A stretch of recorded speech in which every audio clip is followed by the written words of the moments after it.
Good morning, everybody, and welcome to our ongoing series of the study of the Unity Correspondence course. So good to see everybody on this beautiful Father's Day. Happy Father's Day and Grandfather's Day to the men who are literally parents and grandparents.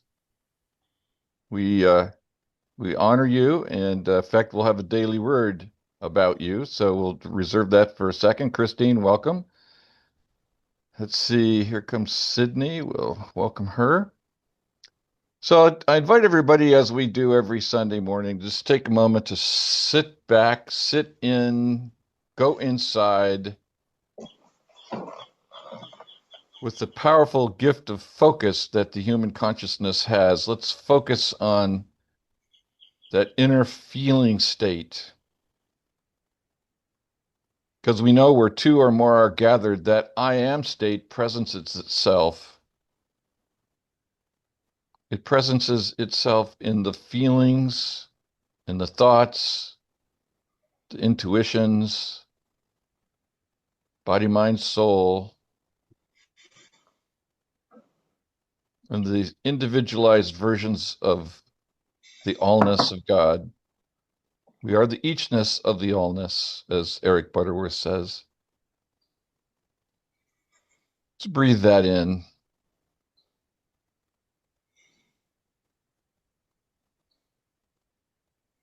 Jesus Christ is here now, lifting me to his consciousness.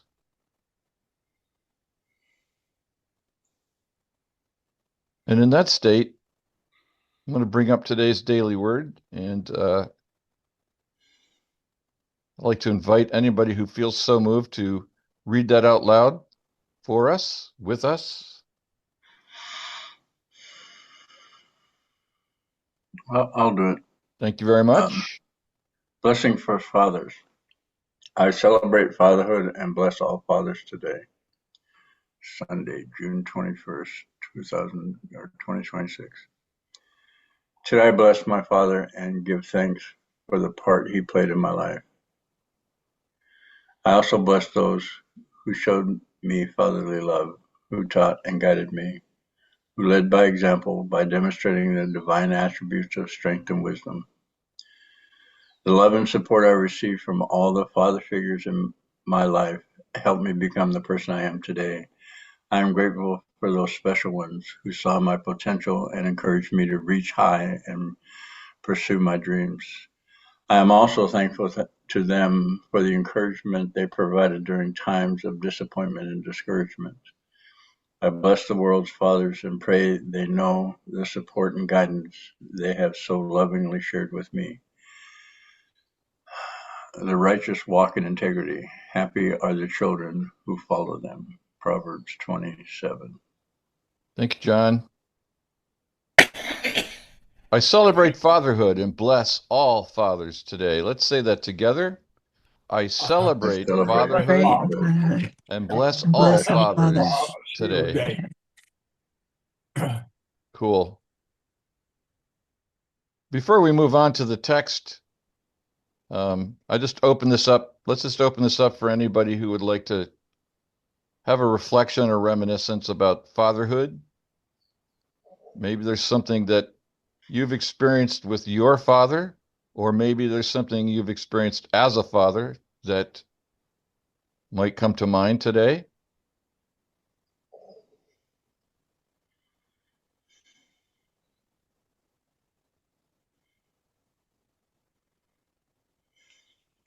I'm blessed to have been given the opportunity to um,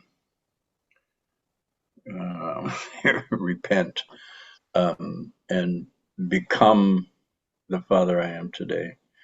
And it's been a struggle with me, and I share this process, this journey with other men who struggle to understand their contribution and how it serves the community. So, thank you.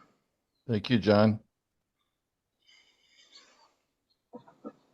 I really like the second paragraph, the love and support I received from all the father figures of my life helped me become the person I am today. And I think that really ties in the oneness that we are. Instead of just thinking I have one earthly father, there's just so many people that have affected me in a fatherly way. And I'm so grateful for them. And that unites me with the one sonship versus making us so separated. So thanks. Thank you, Christine. Well, I think it's probably time for me to say something. I was truly blessed by having a father all my life that was there and taught me so many things. And I had something happen here in the last few days where I was reading an article that my son was posting on Facebook to a friend telling about his first episode of getting a Jeep and all the things that happened with that and how much I had helped him. He said, I have learned so much from my father, and that really I feel like I passed on to my own son what I'd learned from my own father, and that's really a blessing. Thank you, Veldon. And welcome, Gail. Kevin, welcome. We're just doing a reflection on the Father's Day daily word that we just read.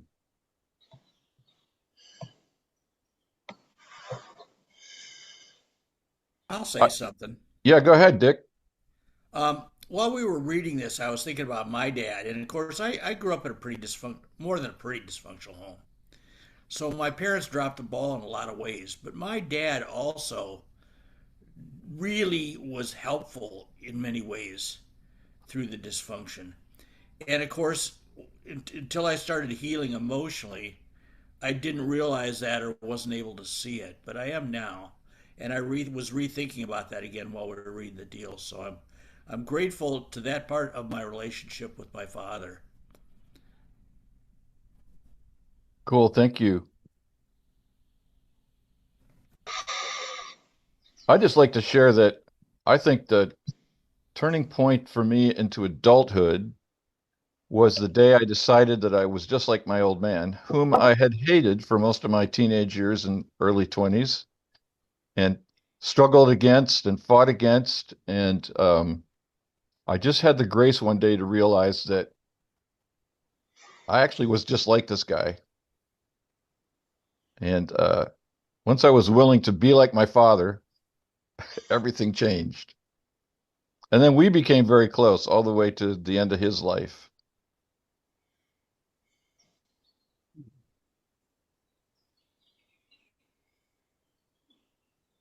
It reminded me of that great line in Huckleberry Finn, where Huck is caught in the dilemma of whether he should turn the escaped slave Jim in, and his conscience says he shouldn't do it, and he knows that if he doesn't do what he's supposed to do, he'll go to hell, and he goes, "All right, I'll go to hell."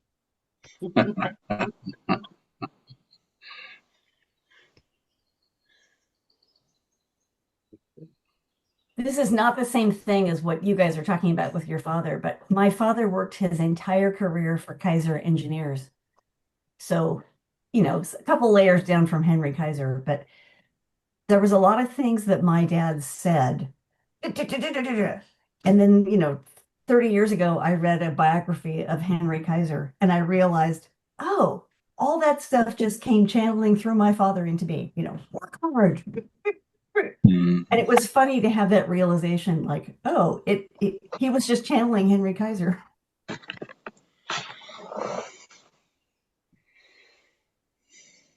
And did his channeling help you survive biking around Lake Tahoe?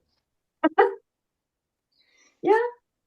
It's interesting as I'm half retired, the part of it is I just have that work ethic of work hard. We'd part company when I was in my 20s and he'd send me off on my way and say, work hard. It's like, it doesn't reconcile with retirement. Yet. So I guess I have to play hard. There you go. Right. Or recreate hard.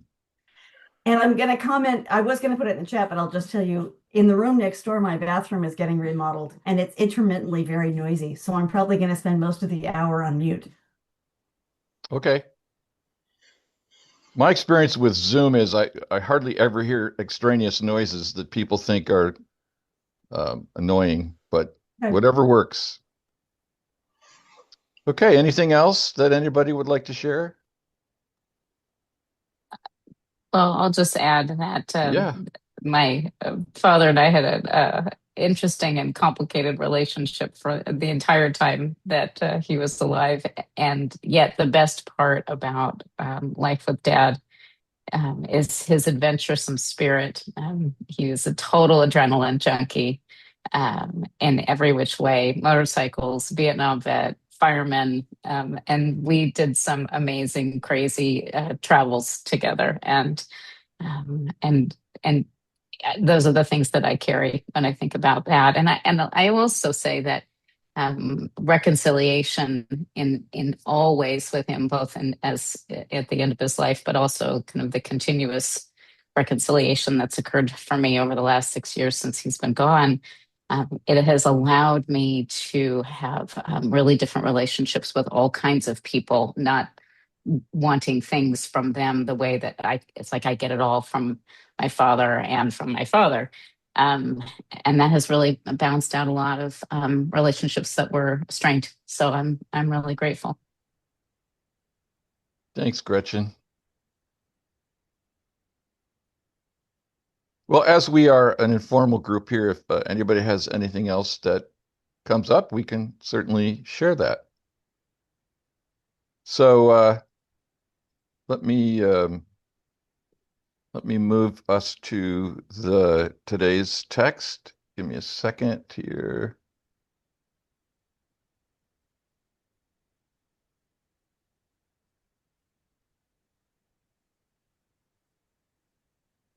So we've been plowing through this chapter on Christ, the difference between Jesus Christ, and the Christ. And last week we went through this paragraph here, number 30, which of course was a very rich one. We talked about the injunction that Jesus said, "Eat my body, drink my blood," etc. And we're ready to read 31, 32, and 33. Does anybody have any reflections from last week's reading that or questions that you would like to raise? I kind of miss Janet, our buddy from Boston, who always had questions, and nobody has really replaced the questioner in my experience here, which is fine.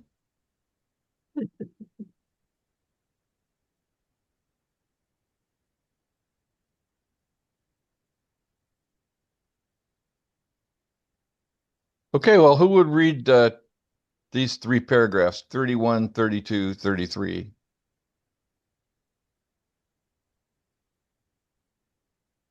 I'm happy to read. Okay, thank you. All right. The appropriation of divine ideas renews the mind and transforms the body so that it shows forth the pure, immortal, incorruptible body of Jesus Christ. This is the bread which cometh down out of heaven, that man may eat thereof and not die. John chapter 6:50. Jesus also said, do in remembrance of me, from Luke 22. Have we grasped the true meaning of these words? He meant that this spiritual appropriation was to be done by everyone in order that the, quote, body of Christ, the body of divine ideas, be remembered and every cell and organ made alive with the life, substance, and intelligence of Christ, the image of God. Through the appropriation and assimilation, the thinking and feeling of living, radiant life, substance, and intelligence in our consciousness, we blend our consciousness with the Father mind and our heart with the Mother heart of God. And there is a harmonizing of every part of our being, spirit, soul, body, with the Jesus Christ principle. As our mind, conscious phase or intellect, and our heart, subconscious phase or feeling nature, are cleansed of untrue thoughts and feelings, our body will take on the life and light of our innate divinity and show forth or manifest the living light, as was shown in the body of Jesus at the time of the transfiguration. Quote, and as he was praying, the fashion of his countenance was altered, and his raiment became white and dazzling. Luke chapter 9. And what do we have? Just the one. Right. Number 6, as was shown in the body of Jesus at the time of the transfiguration, while there are no eyewitnesses to the resurrection of Jesus, we do have 3 disciples witnessing the transfiguration.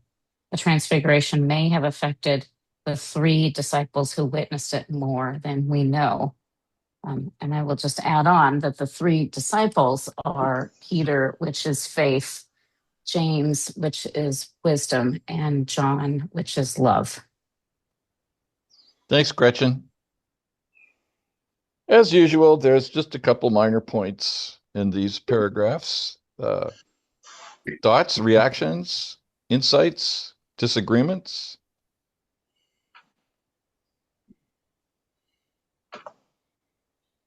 I looked up the word appropriation, and it said the act of appropriate, and I'm thinking I hate that when they define the word by the word.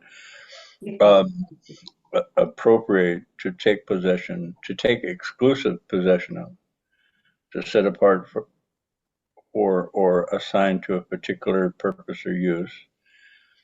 Number 3, to take or make use of without authority or right. So this, through the word that's highlighted in 33 there, through the appropriation and the assimilation, thinking and feeling, of living natural life, substance, and intelligence in our consciousness, we blend act as if is, act as if it's true, is what I get. So appropriate. Yeah, thank you. Thank you, John. If I can add on to that, when I think of that word, it's probably, you have a better definition because you're going to the book, but I think about appropriation as bringing it in. So it's, if I'm thinking about eating, I'm thinking about putting the food into my mouth, and assimilation is that digestive process of the food actually getting to nutrients that get to the cells. And it's interesting to how much we've been talking about the feeling capacity lately, both here and on Tuesday, and about, bringing it into the body doesn't mean anything if it isn't assimilated to be useful to the body. Thank you, Gretchen. John? The assimilation, let's say, of food happens without my help, without my consciousness. So the assimilation of the feeling also might happen without my help. It's the intent to appropriate. One of the intents I created a while back was to experience the Christ impulse, which I have no idea what that is. And it is my intent to experience the Christ impulse. And I get that from Rudolf Steiner when I heard him say it. So I'm in that process. So we'll see what happens. Will you raise the go ahead? Well, I would refer to the transfiguration moment. There were 3 witnesses, and these witnesses have to do with that. As greater elders, I forget how you call them, the wisdom and the 3 judges, yes?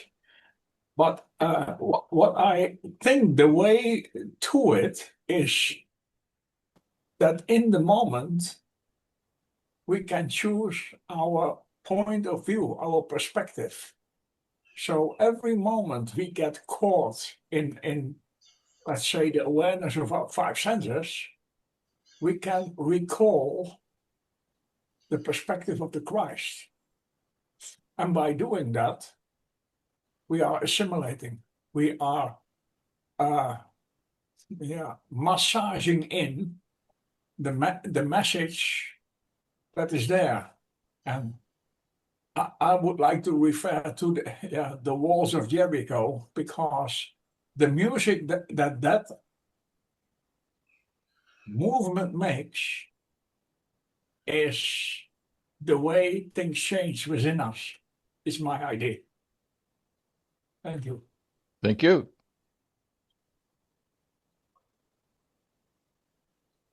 So I have a question based on what I've been hearing.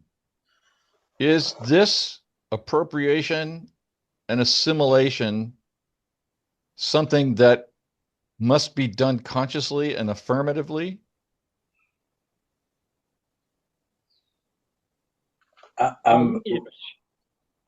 When you outline that appropriation and assimilation, then the next is thinking and feeling. So appropriation, thinking, assimilation, feeling.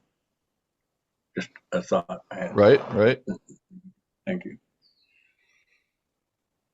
Well, that takes me to the second question, but I'll wait and see if there are any other thoughts.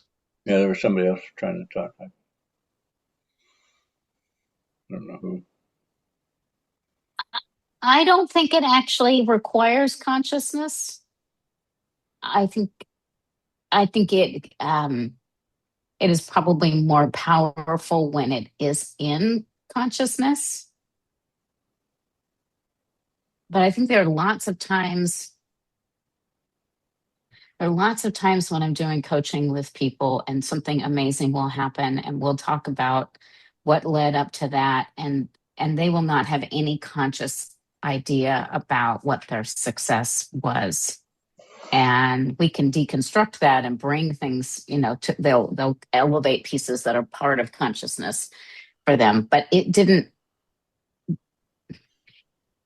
happened anyway, even though things were somewhere between the sub and the full consciousness. Like they were bubbling up, but they may not have had a grasp around the components about the appropriation and the assimilation. And I think, as John, you were saying, assimilation of food, I can block that, but like the actual occurring of that assimilation, my brain doesn't have any power over.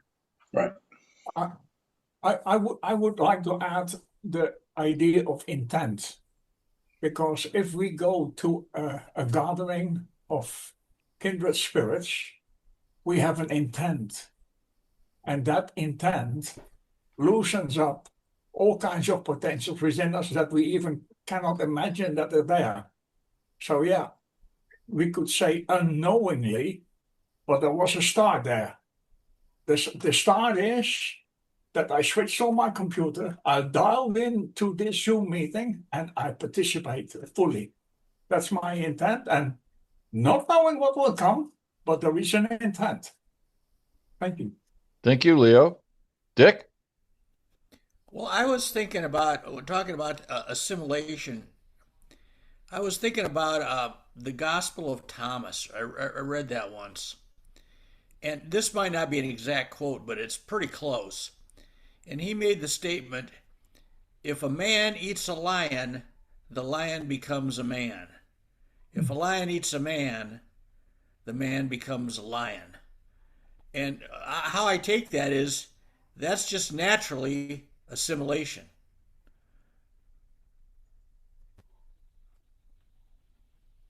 I think we have an example going on. When you talk about appropriation, if you look at all the news that is going on in this country about people coming as immigrants here, and they come to America because they want to appropriate our values and the things that we're all about.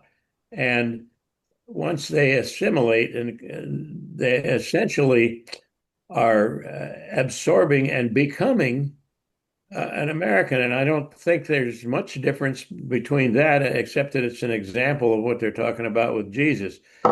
They're hearing what Jesus has to say, and they're taking on and uh, taking everything that he has to say, and in their assimilation, they have now become so much a part of Jesus' thinking that they're now the assimilation, they essentially are becoming one just as Jesus is. And I think that's just another example that's more lifelike.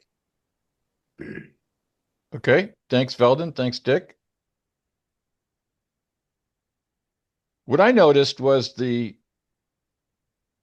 second part of that sentence is that through the appropriation and assimilation of what? Living, radiant life, substance, and intelligence. We blend our consciousness with the Father mind and our heart with the Mother heart of God. And through this blending, there is a harmonizing of every part of our being with the Jesus Christ principle.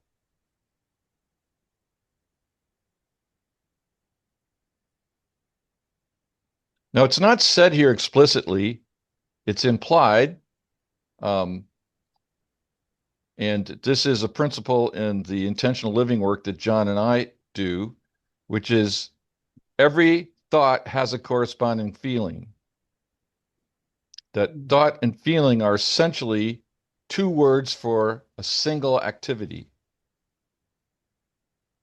And what I'm reading here is that occurs when we appropriate and assimilate the living, radiant life, substance, and intelligence of the divine, which of course is already there. That's why I asked the question about intention. Do we have to choose that?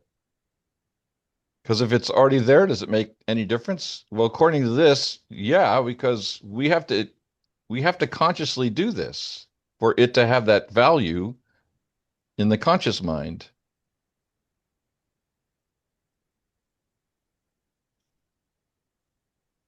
I just had a thought about my process and my contribution to my own spiritual growth, and with the group, and then I thought, well, it cultures and race consciousness has evolved to this point, and they did it without me, or my opinion. So I might I get don't on know how that. I don't know how that happened, John. So I might get on that boat and know that, like you say all the time, it's already there. It's already there. We're already one. And then move towards what moves me, inspires me. What do you want? What do you want? Other thoughts? Anybody? Well, I would like to look at the last sentence, because that I think that was the key. Because it says, as he was praying, everything altered. And we know how to pray. So what do you read into that? What's the alteration? What's going on? Well, the moment of now is letting go of the past and letting go of the future.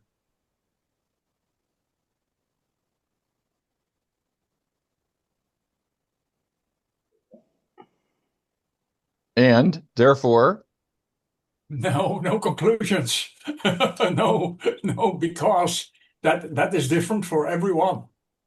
That is different. well, yes. And the reason I asked that, Leo, is because you Yeah. pointed out the sentence. And so in that moment, our Yeah, countenance is altered and our raiment becomes white and dazzling.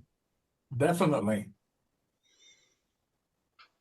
Gretchen, maybe would you be willing to give us the metaphysical dictionary description of transfiguration? You bet. one thing I just figured while I'm doing that You is figured? I figured is that James, well, it kind of lives in the world of judgment, or like discernment, wisdom, all of that as a meaning. I did not get that James is the English form of Jacob. Mm-hmm.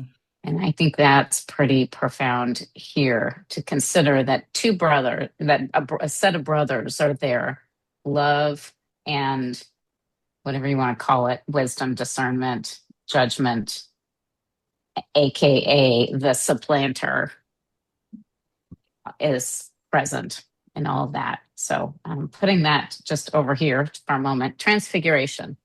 Um,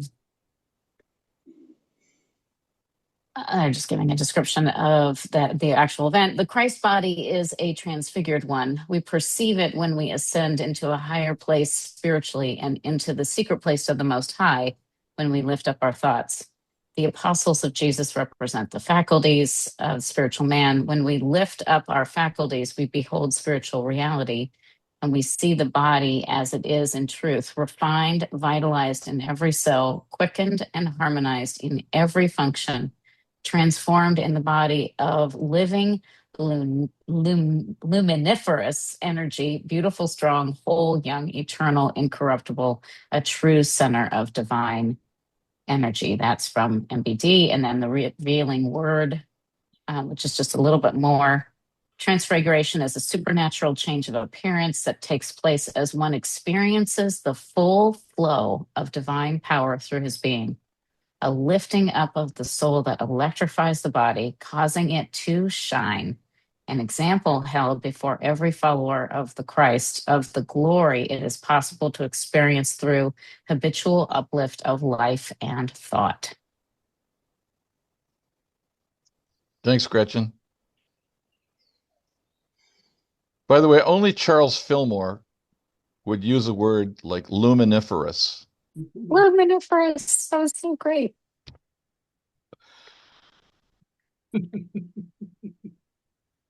All right, links are in the chat for folks who want to dig deeper onto that. So, And there will be a quiz next week. Okay, go ahead, Gretchen. I was just going to say, I've just spent a lot of time over the last couple of days reading about Jacob. So I think it's interesting that Jacob is threaded through in the transfiguration through the name James. I don't have a clear thought on all that, but that is not lost on me right now. Leo, you're going to get a letter on that one. Thank you. Is Jacob the one that fought the dark angel, or is that Isaac? I forgot Would about. Jacob is, so it's Abraham then has Isaac and Isaac has Jacob, but he has two sons. He has Esau and Jacob, and Esau is like they call him the hairy one, but it's more of the physical. And then Jacob is so more of the thought substance and the feeling substance is Jacob. And then there's the whole story about the supplanting of the birthright through Jacob. And then all the disciples, I should say, all of the tribes are the sons of Jacob, which gets us to all the disciples are the mirroring of that in the New Testament. The 12 sons. The 12 sons. Okay, I promise I'll stop, Marty.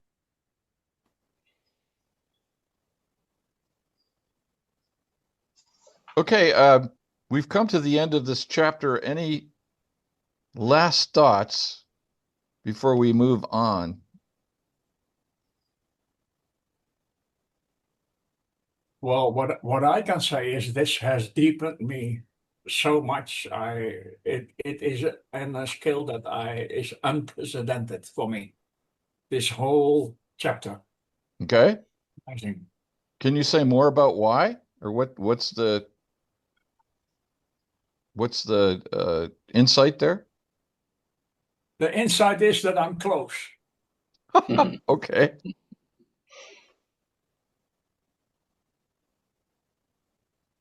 Anybody else? As if to anticipate what Leo just said, the next chapter is called Man, or Human Being, the Image and Likeness of God. Huh.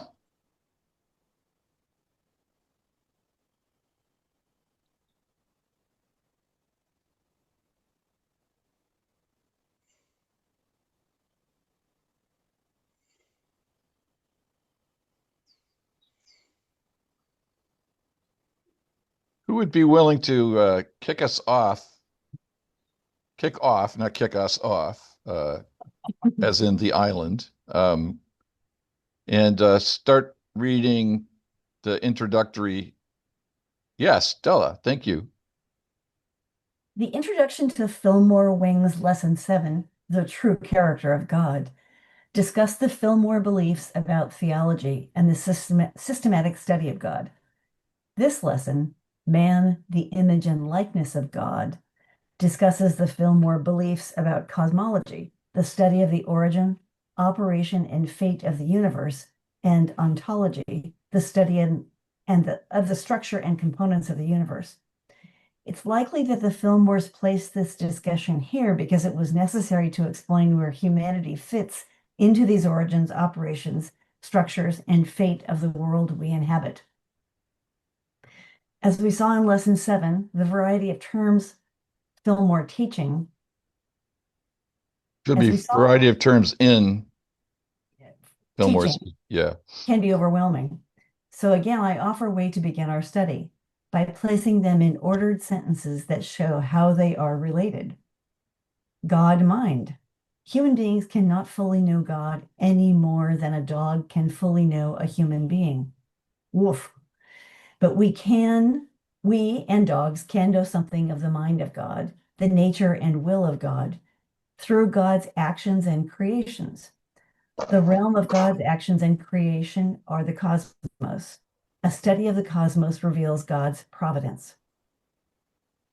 God's providence. Cosmos. We live, move, and have our being in a two-tiered cosmos consisting of the spiritual realm of divine ideas and a physical realm of formed physical objects. We talk about the realm of divine ideas as heaven and the realm of physical objects as earth. Being. Heaven has no time or space. As such, divine ideas have no being or existence. They are eternal and changeless, free of time and space. Earth has both time and space. As such, physical objects exist or have being. Physical objects change and are not eternal. Expression and manifestation. Because divine ideas have no being, they are continually expressed by God. More specifically, they are emanations of the mind of God. As such, they reflect the desire and nature of God. Physical objects have being. They are manifestations of divine ideas. More specifically, they are formations of the mind of divine ideas. As such, they reflect the essential nature of the divine idea. Essence and form. Divine ideas are spiritual patterns or essences given by God in expression. When a divine idea is manifested on earth, its essence in heaven gives form to the physical object. When the Christian Church declares Christ to be of one being with the Father, it is declaring that the form of Jesus on earth reflects the essence of Christ in heaven, and that the essence of Christ in heaven is one with God.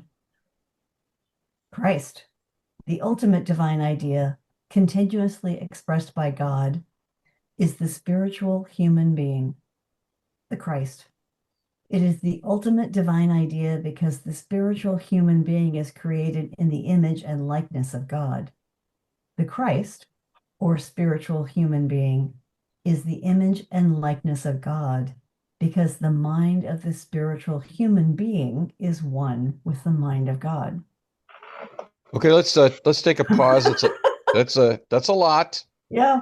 And of course it's just a summary of what we're going to be reading. But before we continue, are there any questions or thoughts or?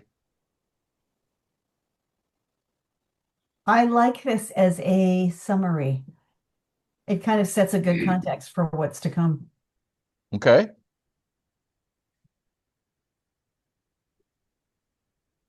All right, so Della's done a yeoman's work in reading the first part. Would somebody like to pick up from there?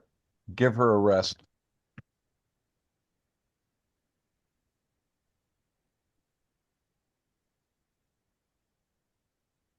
Before we do, can you roll up to being, which I think is the third one? I think that's been the space of that is like a linchpin of ideas for me, Mhm. because so much of what we talk about here and that is in the reading is expression and manifestation, essence and form and being can, for me, get all glommed together in a molecule or a flow pattern of components. And I don't really, I don't know that I've gotten clear on what the separation is of these three. And for me, that being paragraph really provided some clarity, just to separate out that it is, um, that it's not just about that divine ideas don't have any being. Like that is, I don't know, that's revolutionary for me, because I think I've had a sense of that I think of them as a seed, that so that they have a sense of being and existence, but only as a seed. And this here is kind of breaking free from that so that it can come into a manifestation of a physical space that it will ultimately change. I'm going to stop talking because I'm lost in all of it, but that was really helpful for me to separate those three component paragraphs.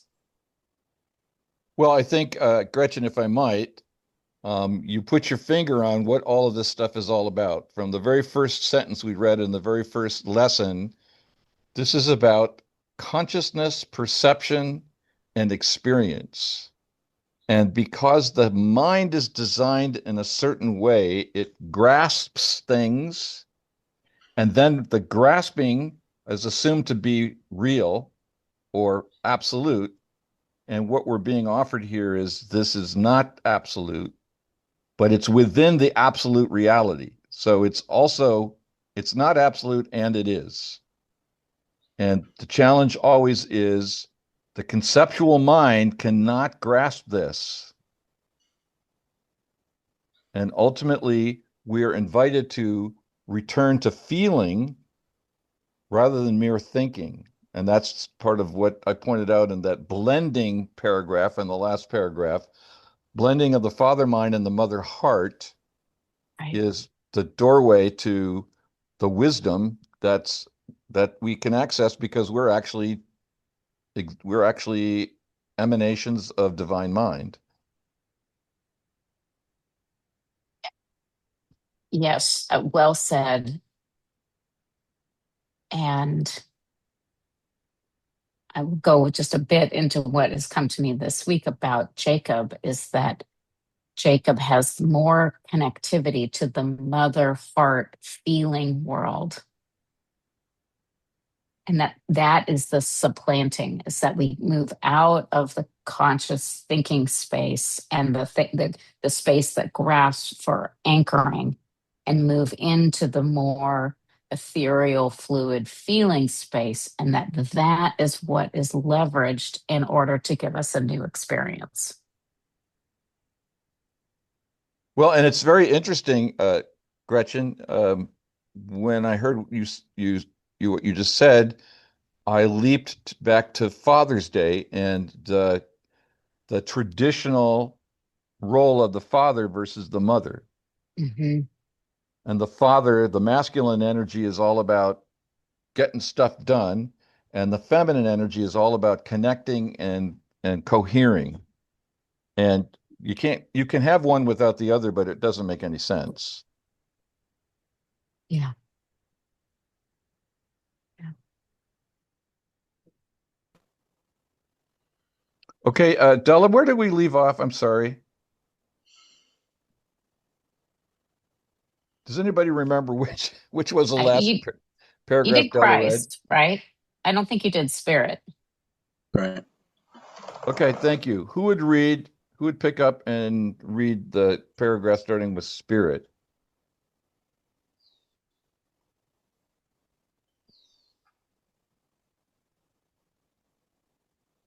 I can do that. Thank you very much. Spirit, God, also expresses the Holy Spirit, declared by the Church to proceed from God and declared by the Western Church from the Father and the Son. Spirit is manifested as God's presence in all creation. The Trinity of God is Father, Son, and Holy Spirit. The role or office of the Holy Spirit is quickening the mind and heart of manifested human beings. Creation. Creation of the cosmos is described in the first 2 chapters of Genesis, the realm of divine ideas in chapter 1, and the realm of physical objects in chapter 2. Heaven is expressed by the transcendent God. Earth is manifested by the word of Christ. Human beings and nature. Physical human beings are manifestations of the Christ divine idea.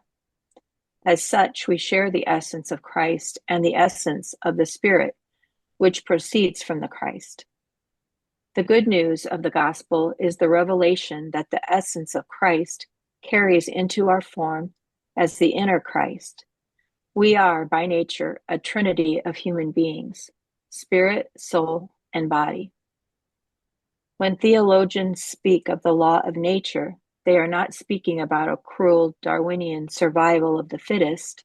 Instead, they are speaking about the nature of our spiritual essence as manifestations of Christ, the law written on the human heart, the law of love.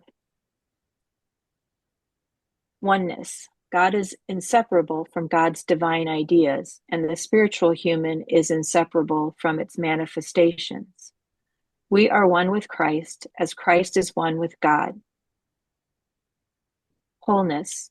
The following lesson, The Formative Power of Thought, will explain that the soul is comprised of conscious mind and subconscious mind.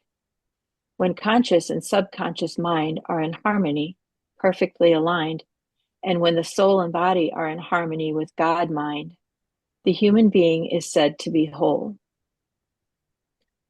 Thoughts and words. Expressions of divine ideas by God occur by the words spoken by mind of God. Manifestations of physical objects, including the human soul and body, occur by the thoughts and words of the Christ, the spiritual human being.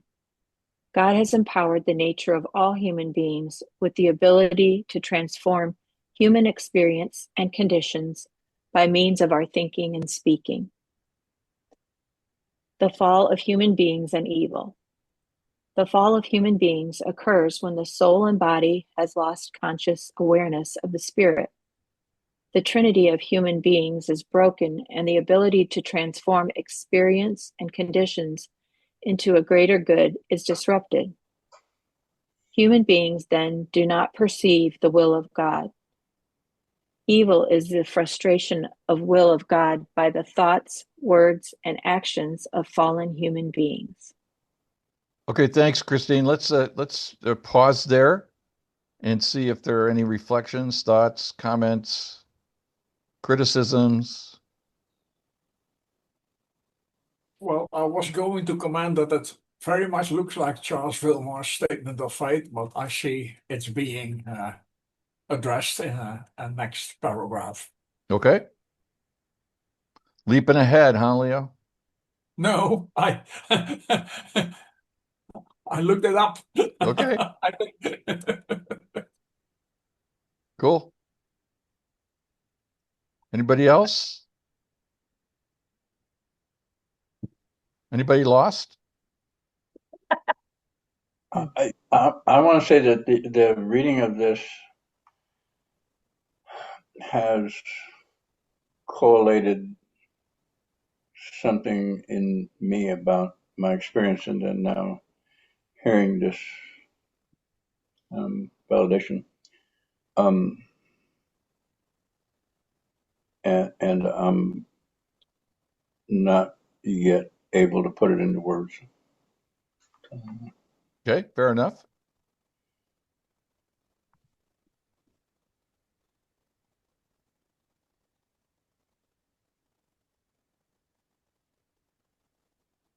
Well, let's read a few more words then. Who would read the next couple of paragraphs?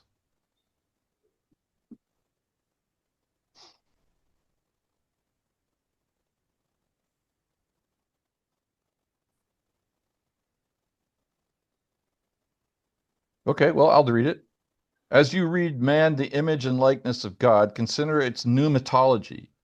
Pneumatology is the Christian theology relating to the third person of the Trinity, the Holy Spirit.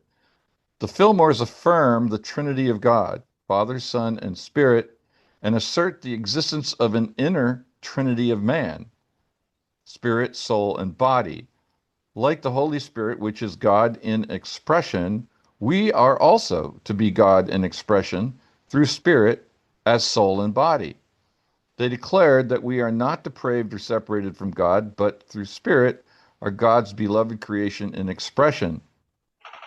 This chart is taken from Greg Nettler's Unity Statement of Faith, senior minister and founder of Unity Church Universal, located today at 9th and Tracy in Kansas City, where the Fillmores worshiped and worked from 1906 until moving to Unity Farm in the 1930s. Reverend Greg has provided permission for reprint of his book, which should be available this year. And Ninth and Tracy is still there. Veldon, Diane, and I went there. Gail was there when we had our trip to Unity Village 8 years ago. And for what that's worth. And so I just want to point out there's a little error in this. It says mind to expression to idea. It's really mind to idea then expression. I don't know. I don't know how the arrows got confused, but Thank you. so any last comments or reflections? I don't think we'll start this until next week. So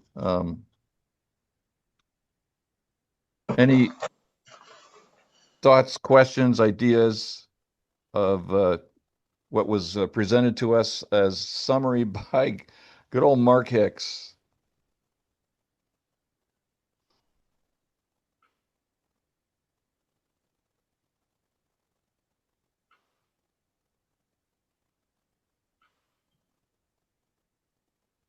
I feel like I need to go back all over it all again to digest each piece of it and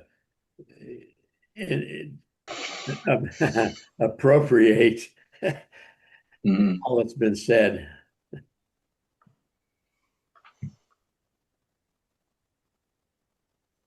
Makes sense to me, Veldon.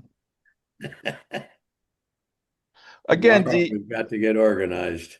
the challenge here for me is it's the human mind and the culture of the human mind, which is essentially modern human being. So modernity has been around for 500 years. Before that, in the pre-modern era, there was a completely different inner world. And that world, the pre-modern world, the world that Jesus was born into, the world that the Buddha was born into, did not have um, the obsession with thinking and mentation that we do. So I just notice for myself that I just automatically want things to be explained. Whatever happens, I have a mind that goes, what does that mean? How does that work? What's in and what's out of that particular experience, idea? And so the Fillmores continually invite us to they use conceptual thinking to invite us to don't not be hooked on conceptual thinking. It's like Stephen Mitchell says in the introduction to his translation of the Tao Te Ching that Lao Tzu, who's the putative author of the Tao Te Ching, says in thousands of words that things it basically proclaims in thousands of words that you can't understand any of this stuff by words. But that's the human dilemma. We have evolved to it's actually an evolutionary leap forward to have this power of mind. And that's part of what the Fillmores latched onto, is that with their idea that all is the mind of God. And there's a difference. We talked about this several weeks ago. There's a difference between the mind and the thoughts produced by the mind. And so we're always invited, particularly in this last chapter that the concluding paragraphs that we read, to remember that thought and feeling are actually one activity. And the mind has the power to pretend it's not. The mind has the power to generate dissociation. But the mind has the power to notice that it's generating dissociation and to cut it out.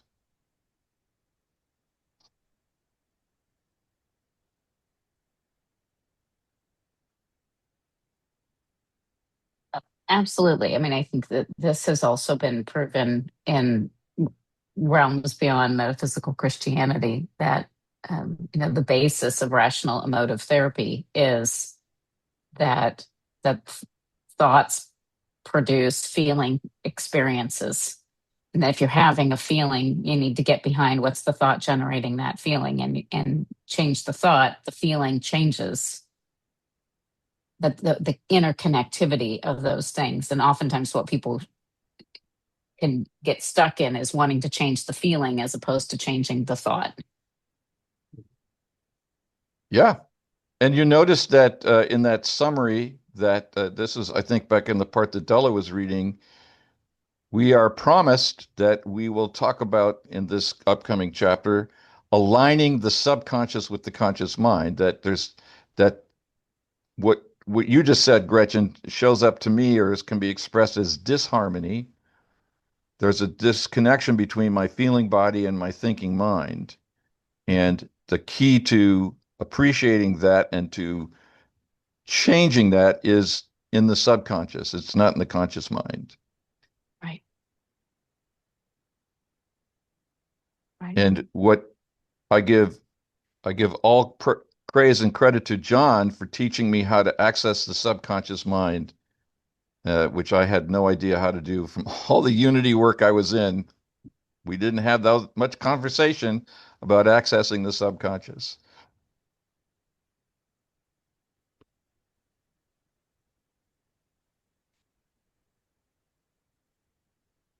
So anything else, my friends, before we wrap up?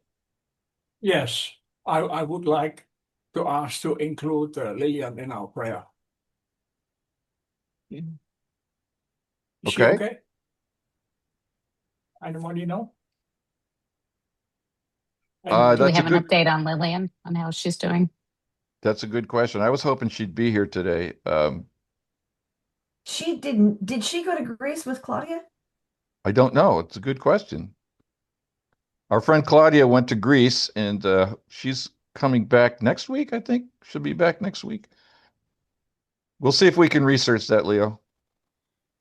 Thank you. But we can still hold her in our conscious thoughts and hearts regardless.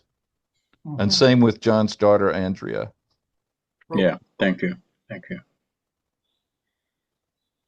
Okay, with that, let's close with our prayer for protection together. The light of God surrounds us. The love of God enfolds us. The power of God protects us. The presence of God watches over us. Wherever we are, God is, God is. and all is perfect. All right, thank you, my friends. Again, happy Father's Day to you wonderful fathers and grandfathers. And we'll see you next week as the days start getting shorter. All right. Have a good week, everyone.